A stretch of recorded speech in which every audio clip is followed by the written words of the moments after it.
Hello दोस्तों, कैसे हैं आप सभी। उम्मीद करता हूँ अब सब खैरियत से होंगे। आज की कहानी का नाम है नागिन का बदला। तो चलिए शुरू करते हैं इस कहानी को। अगर आप हमारे चैनल पे नए हैं तो चैनल को टी कर ले और बेल आइकन प्रेस कर ले ताकि आने वाली हर वीडियो की नोटिफिकेशन आपको मिले। उत्तराखंड के इस छोटे से गांव जिसका नाम देवीपुर था में एक अजीब सी शांति छाई हुई थी। पहाड़ों से घिरा यह गांव हरे भरे जंगलों से आच्छादित था और यहाँ के लोग अपनी साधारण जिंदगी में खुश थे।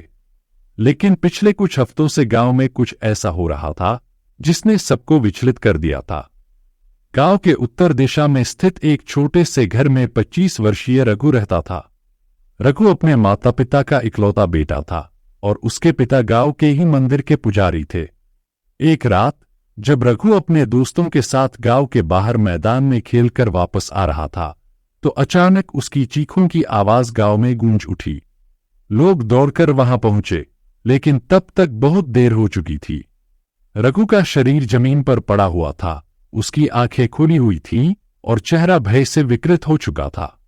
उसके गले पर गहरे निशान थे, जैसे किसी ने उसे बुरी तरह से दबोच लिया हो। गांव में किसी ने ऐसा कभी नहीं देखा था। गांव के बुजुर्ग इसे नागिन का प्रकोप मानने लगे। यह पहली बार था जब उन्होंने किसी युवा की इस तरह की मौत देखी थी। लोगों ने रघु के अंतिम संस्कार की तैयारियां की, लेकिन उनके मन में एक डर बैठ चुका था। इस घटना के बाद राधिका, जो गांव के प्रधान रामलाल की बेटी थी, सोच में पड़ गई। राधिका हमेशा से तर्कशील और सवाल पूछने वाली लड़की थी। उसे इन अंधविश्वासों पर यकीन नहीं था। उसने महसूस किया कि रघु की मौत का कारण कुछ और ही हो सकता है। राधिका ने अपने पिता से कहा, पिताजी, हमें इस बात की तह तक जाना चाहिए। ऐसा कैसे हो सकता है कि अचानक नागिन का प्रकोप हो गया? मुझे लगता है कि यह कोई और ही मामला है। हमें इसकी जांच करनी चाहिए। रामलाल ने अपनी बेटी की बात सुनी, लेकिन उन्होंने उसे यह कहकर शांत कर दिया कि यह गांव की प्राचीन परंपराओं और मान्यताओं का मामला है और इसमें हस्तक्षेप करना सही नहीं होगा। रघु की मौत को अभी 2 दिन भी नहीं बीते थे कि एक और घटना घटित हो गई। इस बार गांव के एक और युवक, मनोहर, की लाश गांव के दूसरे कोने में मिली। उसके शरीर पर भी वही निशान थे और उसकी आंखों में वही डरावनी चमक थी। गांव के लोग अब पूरी तरह से डरे हुए थे। उन्हें यकीन हो गया था कि नागिन ने अपना बदला लेना शुरू कर दिया है। वे रात में घर से बाहर निकलने से भी डरने लगे। गांव में एक अजीब सा माहौल पैदा हो गया था। राधिका ने अब इस मामले को और गंभीरता से लेना शुरू कर दिया। उसने अपने कॉलेज के दिनों के दोस्त अर्जुन से संपर्क किया, जो एक वन्यजीव विशेषज्ञ था। अर्जुन ने भी रघु और मनोहर की मौत के बारे में सुना था और उसने राधिका की मदद करने का फैसला किया। अर्जुन गांव आया और उसने रघु और मनोहर के शरीर की जांच की। उसने कहा, राधिका, यह मामला साधारण नहीं है। ये निशान किसी सांप के काटने के नहीं है। मुझे लगता है कि हमें इस क्षेत्र के बारे में और जानकारी जुटानी चाहिए। यहां जरूर कुछ रहस्यमय है। अर्जुन और राधिका ने मिलकर गांव के पुराने लोगों से बातचीत शुरू की। उन्हें पता चला कि गांव के पास के जंगल को नागवन कहा जाता है और यह जंगल सदियों से एक रहस्य बना हुआ है। गांव के लोग वहां जाने से कतराते थे क्योंकि उन्हें यकीन था कि वहां नागिन का वास है। राधिका और अर्जुन ने नागवन जाने का फैसला किया। उन्होंने तय किया कि वे वहां जाकर उस रहस्य का पता लगाएंगे जिसने गांव में आतंक फैला रखा था। रात का समय था और राधिका और अर्जुन नागवन की ओर बढ़ रहे थे। चारों ओर घना अंधकार था और हवा में एक अजीब सी सिहरन थी। जैसे ही वे जंगल के अंदर पहुंचे, उन्हें वहां की अजीबोगरीब आवाजें और पेड़ों के बीच छिपी हुई परछाइयां महसूस होने लगीं। राधिका और अर्जुन ने जैसे ही नागवन में कदम रखा, उनके आसपास की हवा अचानक भारी और ठंडी महसूस होने लगी। घने पेड़ों की शाखाएं अजीबोगरीब ढंग से हिल रही थीं, मानो कोई छिपी हुई शक्ति उन्हें अपने वश में कर रही हो। अंधेरे में सरसराहट की आवाजें और दूर कहीं उल्लू की चीख ने माहौल को और भी डरावना बना दिया। लेकिन राधिका और अर्जुन ने अपने कदम पीछे नहीं हटाए। वे दृढ़ संकल्प के साथ आगे बढ़ते रहे। जंगल के भीतर एक पुराना जीर्ण शीर्ण रास्ता था जो सीधे नाग मंदिर की ओर जाता था। यह वही रास्ता था जिसके बारे में गांव के बुजुर्गों ने बताया था, लेकिन इसे वर्षों से किसी ने नहीं देखा था। रास्ता काई और झाड़ियों से ढका हुआ था और उस पर चलना आसान नहीं था। अर्जुन ने कहा, यह रास्ता हमें सीधे मंदिर की ओर ले जाएगा। हमें सावधान रहना होगा क्योंकि यहां कोई भी चीज छुपी हो सकती है।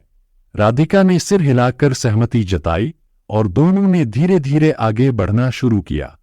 कई घंटों की थकान भरी यात्रा के बाद वे एक पुराने खंडहर हो चुके मंदिर के सामने पहुंचे।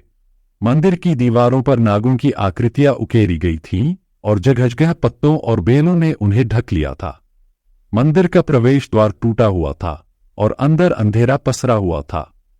राधिका ने मंदिर की ओर देखते हुए कहा, यह वही मंदिर है जिसके बारे में दादी माँ बताया करती थी। कहा जाता है कि यह मंदिर नाग देवता और नागिन के पूजन के लिए बनाया गया था, लेकिन सदियों पहले इसे बंद कर दिया गया। अर्जुन ने अपनी टॉर्च जलाते हुए कहा, हमें अंदर जाना चाहिए। हो सकता है वहां कुछ सुराग मिले। मंदिर के भीतर घुसते ही उन्हें वहां की ठंडक महसूस हुई। मंदिर के अंदर कई प्राचीन मूर्तियां और यज्ञ स्थल बने हुए थे। अर्जुन ने टॉर्च की रोशनी में हर कोने की जांच शुरू की। अचानक उसे मंदिर के एक कोने में एक पुरानी लकड़ी की संदूक दिखाई दी। संदूक धूल और मकड़ी के जाल से ढका हुआ था। राधिका ने उत्सुकता से पूछा, इसमें क्या हो सकता है? अर्जुन ने संदूक को खोला और अंदर उन्हें कुछ पुरानी पांडुलिपियां मिलीं।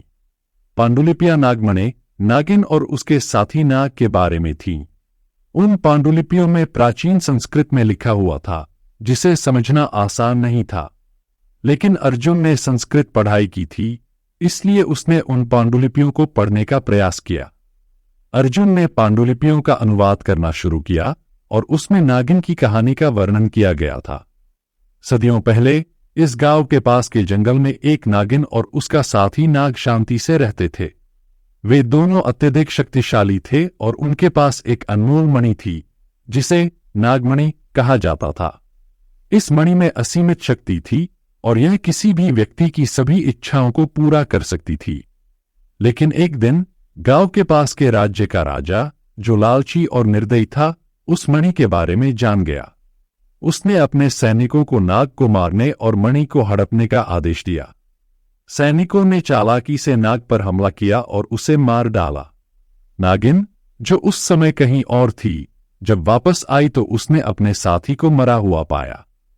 गुस्से और दुख से पागल हुई नागिन ने राजा और उसके पूरे परिवार को श्राप दिया कि उनकी पीढ़ियां कभी भी सुखी नहीं रहेंगी। उसने कसम खाई कि जब तक उसकी मणि वापस नहीं मिलती, वह गांव के हर व्यक्ति से बदला लेती रहेगी। पांडुलिपियों में लिखा था कि नागिन हर साल अमावस्या की रात को जागृत होती है और अपनी मणि की खोज में गांव में आकर आतंक फैलाती है। वह गांव के उन लोगों को शिकार बनाती है जो उसके श्राप के दायरे में आते हैं। अर्जुन और राधिका को अब समझ में आने लगा कि गांव में हो रही रहस्यमय मौतें उसी नागिन के प्रकोप का परिणाम है। लेकिन वे अब इस सोच में थे कि इस श्राप से छुटकारा कैसे पाया जा सकता है।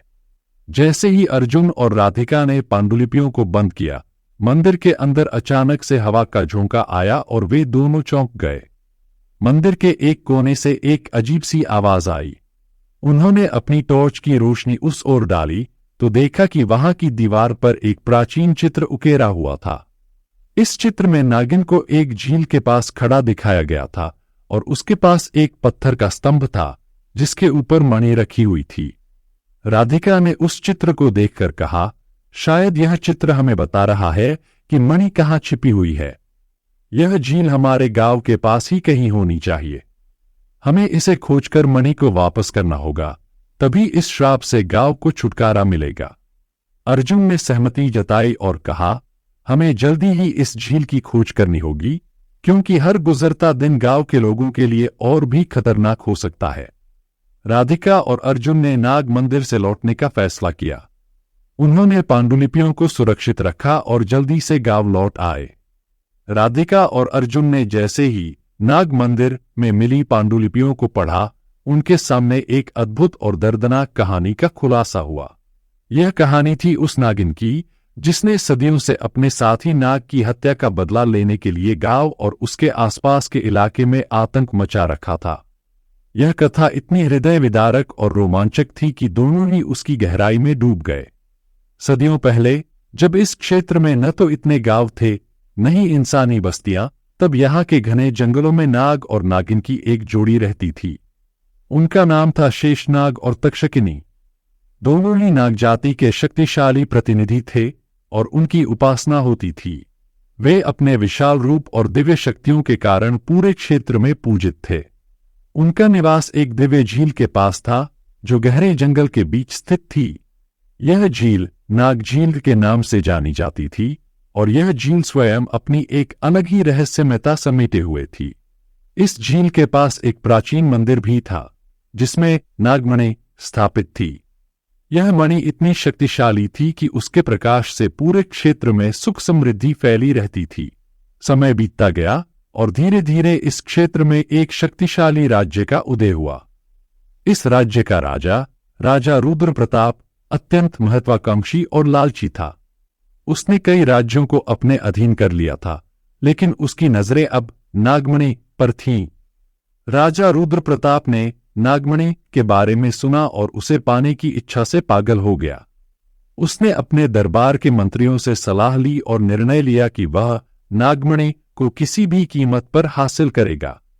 लेकिन उसे इस बात का एहसास नहीं था कि यह मणि किसके संरक्षण में थी और उसके लिए क्या कीमत चुकानी पड़ेगी। राजा ने अपने सबसे कुशल और चालाक सैनिकों को भेजा, जिन्होंने नाग झील के पास जाकर शेषनाग और तक्षकिनी की शक्ति का सामना किया। लेकिन शेषनाग और तक्षकिनी के सामने उनका कोई वश नहीं चला। राजा के सैनिकों ने एक नई चाल चली। उन्होंने एक साधु के भेष में शेषनाग के पास जाकर उससे मित्रता की और उसका विश्वास जीता। शेषनाग अपनी दिव्यता और विनम्रता के कारण इस छल को समझ नहीं पाया। जब साधु ने उससे मणि की मांग की तो शेषनाग ने उसे देने से मना कर दिया। लेकिन वह साधु, जो वास्तव में राजा का सैनिक था, ने धोखे से शेषनाग को विष देकर मार डाला। जब तक्षकिनी को इस विश्वासघात का पता चला तो वह क्रोध से आग बबूला हो गई। उसने राजा के सैनिकों का पीछा किया, लेकिन तब तक वे मणि को लेकर अपने राज्य में लौट चुके थे। तक्षकिनी ने अपने साथी शेषनाग की मृत्यु का बदला लेने की कसम खाई। उसने श्राप दिया कि राजा और उसके वंशजों को कभी शांति नहीं मिलेगी और हर अमावस्या की रात को वह अपने साथी की हत्या का बदला लेगी। राजा रुद्र प्रताप ने मणि को अपने खजाने में सुरक्षित रखा, लेकिन जल्द ही उसे महसूस हुआ कि उसने एक भयंकर श्राप मोल ले लिया है। कुछ ही दिनों में उसके राज्य में महामारी फैल गई। उसके सैनिक बीमार पड़ने लगे और उसकी प्रजा में विद्रोह शुरू हो गया। पहली अमावस्या की रात को तक्षकिनी ने राजा के सबसे प्रिय पुत्र को मार डाला। यह सिलसिला हर अमावस्या को चलता रहा। राजा और उसकी पीढ़ियां तक्षकिनी के क्रोध का शिकार बनती रहीं और उनका राज्य धीरे धीरे बर्बाद हो गया। कई पीढ़ियों तक यह श्राप जारी रहा, लेकिन एक दिन अचानक से नागमणि गायब हो गई। ऐसा माना जाता है कि राजा के अंतिम वंशज ने मणि को कहीं छुपा दिया था ताकि तक्षकिनी उसे प्राप्त न कर सके। तक्षकिनी, जो अब तक केवल मणि के कारण ही इस दुनिया में बनी हुई थी, उसे खोजने के लिए सदियों से भटक रही थी। उसने गांव के हर व्यक्ति को शिकार बनाना शुरू कर दिया जो भी उसके मणि की खोज में बाधा डालता था। उसकी आत्मा अब भी बदला लेने के लिए तड़प रही थी और उसे तब तक शांति नहीं मिलने वाली थी जब तक मणि उसे वापस नहीं मिल जाती। राधिका और अर्जुन ने इस दर्दनाक कथा को सुना तो वे समझ गए कि नागिन का क्रोध अब भी गांव में तबाही मचा रहा है। अब उनके सामने सबसे बड़ी चुनौती यह थी कि उस मणि को खोजा जाए ताकि तक्षकिनी को शांति मिल सके और गांव इस श्राप से मुक्त हो सके। राधिका और अर्जुन ने नाग मंदिर में पाई गई पांडुलिपियों को अपने साथ लिया और वापस गांव लौट आए। वे जानते थे कि अगला कदम मणि की खोज करना होगा, लेकिन उन्हें यह भी पता था कि यह काम इतना आसान नहीं होगा। तक्षकिनी की आत्मा अब भी जागृत थी और किसी भी तरह की बाधा को बर्दाश्त नहीं करेगी। राधिका और अर्जुन के दिलों में अब भी नागिन तक्षकिनी की कथा की प्रतिध्वनियां गूंज रही थीं। नागमणि की खोज की तैयारी करने से पहले वे दोनों गांव के कुछ भरोसेमंद लोगों से मिलने का निर्णय लेते हैं ताकि मणि को खोजने और नागिन के प्रकोप को रोकने के लिए उनका सहयोग लिया जा सके। लेकिन जैसे जैसे समय बीत रहा था, गांव में अजीब घटनाओं का सिलसिला बढ़ता जा रहा था। तक्षकिनी का क्रोध अब और अधिक उग्र हो चुका था और इसका परिणाम भयानक हो सकता था। गांव के लोग अमावस्या की रात से भयभीत रहते थे, क्योंकि यह वही रात थी जब तक्षकिनी अपने श्राप को पूरा करने के लिए गांव में प्रकट होती थी। जिस रात गांव में किसी की मृत्यु होती, लोग उस रात को मंदिर में जाकर प्रार्थना करते थे। लेकिन अब लोगों के मन में इतना डर बैठ गया था कि वे अपने घरों से बाहर निकलने से भी कतराने लगे थे। अर्जुन ने राधिका से कहा, राधिका, हमें जल्दी से जल्दी इस मणि की खोज करनी होगी। हर अमावस्या की रात नागिन का क्रोध और बढ़ता जा रहा है। अगर हमने कुछ नहीं किया तो और भी लोगों की जान जा सकती है। राधिका ने सहमति जताई, लेकिन उसकी चिंता बढ़ती जा रही थी। गांव के लोग पहले ही अपने प्रियजनों को खो चुके थे और अब वे निराशा में जी रहे थे। नागिन का प्रकोप केवल मौत ही नहीं, बल्कि पूरे गांव में भय और अंधविश्वास को भी फैला रहा था। गांव में अमावस्या से पहले की रात को अजीब घटनाएं घटने लगीं। रामू काका, जो गांव का सबसे बुजुर्ग व्यक्ति था और जिसने नागिन की कथाओं को अपनी आंखों से देखा था, अचानक ही गायब हो गया। लोग उसे ढूंढने निकले, लेकिन वह कहीं नहीं मिला। 2 दिन बाद उसका शरीर गांव के बाहर के एक पेड़ से लटका हुआ मिला और उसके शरीर पर भी वही निशान थे जो पहले मरने वालों के थे। लोगों ने सोचा कि अब तक्षकिनी ने अपने क्रोध को और अधिक प्रचंड बना लिया है। हर कोई अपने अपने घर में बंद हो गया और गांव की गलियां सूनी हो गईं। यह गांव, जो कभी जीवन से भरा हुआ था, अब भय के साए में जी रहा था। राधिका को एक रात एक अजीब सपना आया। उसने देखा कि तक्षकिनी अपने असली रूप में उसके सामने खड़ी है। उसकी आंखों में आग थी और उसकी आवाज गूंज रही थी। उसने राधिका से कहा, मैंने सदियों से अपने साथी का बदला लेने की कसम खाई है। यह गांव और इसके लोग मेरे श्राप के कारण पीड़ित होंगे जब तक कि मुझे मेरी मणि वापस नहीं मिलती। तुम्हारे पास समय कम है, मुझे मेरी मणि वापस दो, नहीं तो तुम सबकी मृत्यु निश्चित है। अगर तुम मुझसे यह मणि वापस ला सकती हो तो मैं तुम्हारे गांव को छोड़ दूंगी और हमेशा के लिए इस संसार से विदा हो जाऊंगी। लेकिन याद रखना, अगर तुम असफल हुई तो इस गांव का कोई भी व्यक्ति नहीं बचेगा। राधिका अचानक से नींद से जाग गई। उसका दिल तेजी से धड़क रहा था। उसने महसूस किया कि यह कोई साधारण सपना नहीं था, बल्कि तक्षकिनी की आत्मा ने उससे संपर्क किया था। यह संकेत था कि अब वक्त बहुत कम बचा था और उन्हें जल्द से जल्द नागमणि को खोजकर तक्षकिनी को शांति दिलानी होगी। राधिका ने अर्जुन को यह सपना सुनाया और दोनों ने तय किया कि वे अब और समय नहीं गंवाएंगे। अगली सुबह वे गांव के पुराने और भरोसेमंद लोगों से मिले। उन्होंने उन्हें नागमणि की खोज और तक्षकिनी के श्राप के बारे में बताया। शुरू में लोग हिचकिचाए, लेकिन जब राधिका ने उन्हें तक्षकिनी की कथा सुनाई तो उनमें से कुछ लोग मदद करने के लिए तैयार हो गए। गांव के एक बुजुर्ग ने बताया कि उसने अपने बचपन में अपने दादा से नागझील के पास एक छुपी हुई गुफा के बारे में सुना था। कहा जाता था कि वह गुफा नागमणि को छुपाने के लिए बनाई गई थी, लेकिन वर्षों से किसी ने उसे देखा नहीं था। अर्जुन और राधिका ने तुरंत निर्णय लिया कि वे इस गुफा की खोज करेंगे। उस शाम जब सूरज ढल रहा था, अर्जुन, राधिका और गांव के कुछ अन्य लोग उस गुफा की ओर निकल पड़े। उनके पास टॉर्च, रस्सियां और कुछ अन्य उपकरण थे जो उन्हें उस रहस्यमय गुफा को खोजने में मदद कर सकते थे। जंगल में प्रवेश करते ही उन्हें एक अजीब सी सिहरन महसूस होने लगी। जैसे जैसे वे गहरे जंगल में प्रवेश कर रहे थे, वैसे वैसे हवा और ठंडी होती जा रही थी। हर कदम पर उन्हें ऐसा लग रहा था कि कोई छिपी हुई शक्ति उन्हें देख रही है। लेकिन उन्होंने अपने डर को दूर किया और आगे बढ़ते रहे। कई घंटों की यात्रा के बाद वे एक संकीर्ण रास्ते पर पहुंचे जो गहरे खड्ड की ओर जा रहा था। रास्ता बेहद खतरनाक था और वहां एक छोटी सी गलती भी जानलेवा साबित हो सकती थी। लेकिन अर्जुन और राधिका ने दृढ़ता से आगे बढ़ना जारी रखा। आखिरकार वे एक विशाल चट्टान के पास पहुंचे जहां एक गुफा का मुंह दिख रहा था। यह गुफा अंधेरे में डूबी हुई थी और उसकी गहराई का अंदाजा लगाना मुश्किल था। अर्जुन ने कहा, यह वही गुफा हो सकती है जहां नागमणि छिपाई गई है। हमें बहुत सावधानी से आगे बढ़ना होगा क्योंकि यहां कोई भी खतरनाक फंदा हो सकता है। राधिका ने सिर हिलाया और सभी ने एक एक करके गुफा में प्रवेश किया। गुफा के अंदर की हवा ठंडी और भारी थी और दीवारों पर नमी के कारण फिसलन थी। हर कदम पर उनकी टॉर्च की रोशनी से अजीब सी परछाइयां उभर रही थीं, जो उनके डर को और बढ़ा रही थीं।